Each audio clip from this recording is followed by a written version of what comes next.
आज मैं आपको एक ऐसी बात बताता हूँ जो मेरी खुद की आप बीती है। जब मैं क्लास 12th में था तो मेरा ऐसा मन था कि मुझे IIT JEE करना है, जिसके लिए मैं कानपुर गया हुआ था हॉस्टल में। अच्छा, जब मैं वहाँ पर गया तो मुझे एक ऐसा कमरा चाहिए था जो शांत हो, जहाँ पर कोई लड़का डिस्टर्ब ना करता हो। ऐसे हॉस्टल में आपने देखा होगा कि 3-4-5 लोग साथ में आराम से रहते हैं, लोग आराम से पढ़ाई लिखाई करें, कोचिंग गए, मस्ती करे, जो भी है। लेकिन मैं अपनी चीज़ों के लिए सीरियस था। मुझे अपना कमरा अपना चाहिए जहाँ पर कोई मुझे डिस्टर्ब ना करे। तो मेरे ही हॉस्टल में एक तीसरे मंजिल पर एक कमरा था जो कि मुझे दिया गया कि आप यहाँ पर रहो, शांत है, तीसरे मंजिल पर कोई आपको डिस्टर्ब नहीं करेगा और यहीं पर एक अकेला कमरा है, आपको कोई प्रॉब्लम नहीं होगी। अच्छा, मुझे इन सारी चीज़ों के बारे में, ये भूत प्रेत आत्माएं, इन पर खास ज़्यादा भरोसा भी नहीं था कि ये सब भी कुछ होता है, क्योंकि मैंने इतना ज़्यादा कुछ देखा नहीं था। मैं वहाँ पर गया, कमरे में आराम से रहने लगा। अच्छा, खुशी की बात ये भी है कि इन हॉस्टल्स में आपको अकेला कमरा मिलता नहीं है, लेकिन मुझे मिला। ये मेरी खुदकिस्मती समझिए या बदकिस्मती, जिसको आप जो नाम दे लो, लेकिन मुझे कमरा मिल गया। मैं आराम से अपना सारा सामान जो घर से लेकर आया कमरे में रखा, सब व्यवस्थित करा, जो भी चीज़ें व्यवस्था की होती सब चीज़ें करके कोचिंग वगैरह लगवा लिया। अब आराम से मुझे अगले दिन कोचिंग जाना है, कोचिंग पढ़ना है, अपने कमरे में आना है, यही मेरा पूरा शेड्यूल था। कोचिंग लगवाई और कोचिंग जाके पढ़ाई करा, अपने कमरे में आया, जो भी अपना दिनचर्या होता है सब निभाया, सोया। ऐसे करते करते धीरे धीरे 10 या 15 दिन हो गए।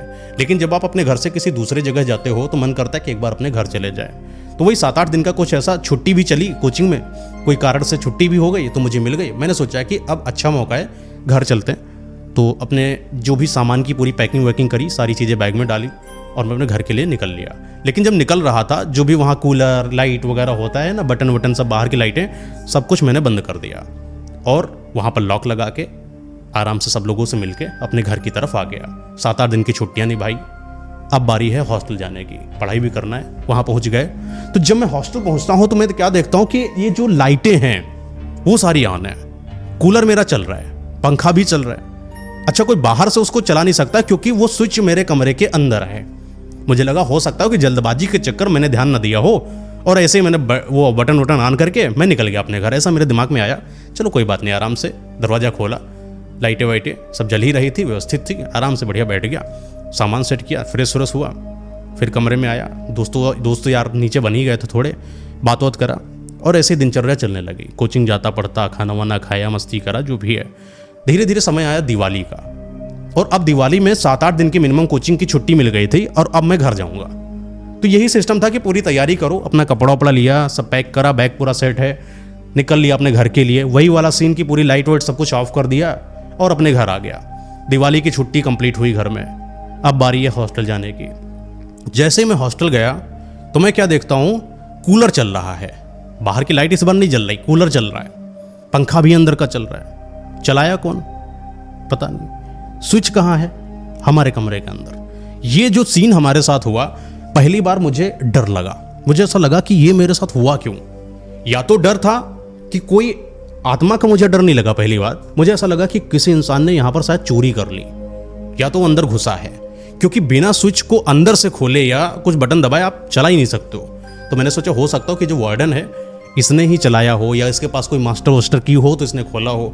मैंने फ़ोन किया कि भैया क्या बात है, कि मतलब कोई रूम वूम जाने के बाद कोई चेक भी करता है क्या, कोई आ भी सकता है क्या। तो बोले भैया ऐसा थोड़ी ना होता है कि एक एक चाबी है ताला की, और ताला तो खुद आपने अपना लगाया हुआ। मैंने दिमाग में सोचा ताला तो मैंने अपना लगाया था, तो कोई दूसरा खोलेगा क्यों। ये जो सीन था मेरे साथ, ये डर पैदा कर गया मेरे अंदर। मैंने नीचे अपने दोस्तों को बुलाया और मैंने सारी चीज़ें बताई। सारे लोग हंसने लगे कि क्या फालतू की बात है, तुम भूल गए होगे। होता है ना दोस्तों यारों में कुछ ऐसा कि बिलीव नहीं करता आदमी इतनी जल्दी। और मैंने बताया कि हमें लगता है कुछ डर वर भूत प्रेत आत्मा है। तो वैसे भी सारे सब साइंटिस्ट लड़के अपना IIT JEE करने वाले, उनको भरोसा ही नहीं कि ये सब चीज़ होती है। लेकिन मैंने तो थोड़ा तो था, घर में सुना करता था सारी चीज़ें, तो कुछ तो था कि कुछ है ऐसा। मैंने मम्मी को बताया फ़ोन करके, मम्मी कह रहे हैं ऐसा कुछ भी नहीं, तुम्हारा भ्रम है, मात्र दूसरी जगह गए हो ट्रैवल करके, तो हो सकता है तुम्हारा दिमाग अभी थका हुआ हो, जाओ आराम से सो जाओ जाके। तो मुझे लगा हो सकता हो कुछ ऐसा हो। लेकिन वो रात का समय था जब मुझे ऐसा लगा कि कोई आसपास है मेरे। मुझे डर लगा, पहली बार मुझे इतना डर लगा कि मैं उठा, दरवाज़ा खोला और भागता भागता नीचे आया। और जो दूसरे मंजिल पर जो लड़के रह रहे थे वो सारे के सारे सो गए। 12-1-2 बजे का सिस्टम है, दरवाज़ा खटखटा रहा हूँ, सारे सो रहे, कोई खोल नहीं रहा। गुरु एक लौंडा था मेरा दोस्त, उसने दरवाज़ा खोला, भैया क्या हुआ। हमने बोला हम तुम्हारे कमरे में सोएंगे। अब बोला हुआ क्या, मैटर क्या। तो कुछ नहीं हुआ, बस मुझे डर लग रहा है। गुरु आया मेरे साथ और बोला कि चलो हम कमरे में चलते हैं। 4-5 लोग और तब तक दरवाज़ा खुल गया था सबके, सब लोग आए, माहौल क्या हो गया, बिगड़ चुका था माहौल। और हमने ऐसा लोगों को लगा ये फालतू की बातें हैं, नए नए लोग हैं, अभी बच्चे हैं, डर रहे हैं शायद, लेकिन सब लोगों ने थोड़ा सा सपोर्ट किया और हम लोग उसी कमरे में जाकर बैठ गए। आज की रात कोई वहाँ पर सोया नहीं है। क्यों? क्योंकि सबको ये लग रहा है कि मैं जो डर रहा हूँ, मैं फालतू लोगों को बेवकूफ़ बना रहा हूँ। सब आराम से सो रहे। सुबह का दिन हुआ। वहीं पर जो नीचे काम करने आता है, मैंने उससे पूछा कि यहाँ पर कुछ अजीब सा है क्या? तो उसने कुछ तो बताने की कोशिश करी, लेकिन उसने बताया नहीं। उसने बोला कि हाँ, कमरा सन्नाटे में तो रहता है, लेकिन कोई आता जाता नहीं है, कोई आता है तो रुक नहीं पाता इस कमरे में। तो वो चीज़ जो इस लाइन को मैंने सुना तो मुझे लगा कि कुछ तो अजीब है यहाँ पर, लेकिन उसने बताया नहीं। मैंने पूछा क्यों नहीं रुकता है, नहीं बताया। फिर सबकी कोचिंग वोचिंग अपना जाने का समय हो गया, सब तैयार व्यार होकर अपना कोचिंग चले गए। अच्छा, उस दिन मैं कोचिंग गया भी नहीं क्योंकि मेरा सर दर्द हो रहा था, रात भर सोया नहीं। तो आसपास वहीं बगल में परचून की दुकान थी और मैं वहाँ पर कुछ सामान लेने चला गया। सामान लेने गया, वो जो बनिया बैठते हैं उनसे मैंने पूछा कि इस घर का वो कमरा है जो जिसमें मैं रहता हूँ, मुझे वहाँ पर कुछ अजीब सा लगा और मैं डर गया रात में, और अचानक इस वजह से मेरा सर दर्द जैसा हो रहा है, तो क्या तुम वहाँ पर डिस्प्रिन टिकिया है तो वो भी दे देना। बोले कि तुम किस कमरे में रहते हो? मैंने कहा कि तीसरे मंजिल पर एक कमरा है। बोले वो तो अकेला कमरा है ना? हमने कहा हाँ। बोला तुमको पता है वहाँ पर क्या हुआ? मैंने कहा क्या? बोला कि ये जो मालिक हैं जिनके यहाँ तुम रह रहे हो, इन्होंने ही अपनी पत्नी का वहाँ मर्डर किया हुआ था, और मर्डर करने के बाद उसको उसी पंखे में लटका दिया था।